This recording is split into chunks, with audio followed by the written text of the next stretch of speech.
Tonight, flags outside the Ohio State House fly at half-staff in honor of 19 children gone too soon because of a school shooting.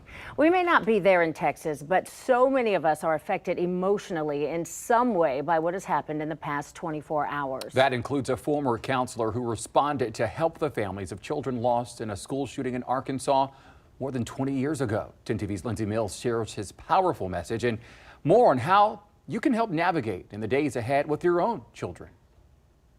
Buddy Lawrenson is a retired counselor who lives in Byesville, Ohio. At one point in his career, he worked in Jonesboro, Arkansas, where a deadly middle school shooting happened in 1998. They still affect me, huh? He served as a counselor, helping family members who lost someone in that shooting. It was exhausting. There's nothing you can say. There's no words you can say that'll take any of this away. You just listen. When he heard of the elementary school shooting in Texas, the first thing that came to his mind. The horror. Talking to some people this morning, and they said, why? And I try to get people, don't get hung up with why. You'll never find the reason. And if you do, it won't satisfy you. He says we cannot allow this to become the norm, and making a change starts at home. I'll never forget these big old high school.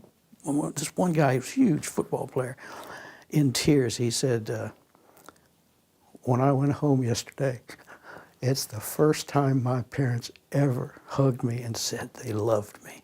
It's a great time for families to reunite. Dr. Ariana Howitt, a pediatric psychologist from Nationwide Children's Hospital, echoes the need for families to talk about this. She offers her advice. It is important for parents to be proactive and start the conversation. Don't wait for the child to be the one to bring it up. So asking a question, an open-ended question as simple as, have you heard about what happened in Texas? What are you thinking? How are you feeling?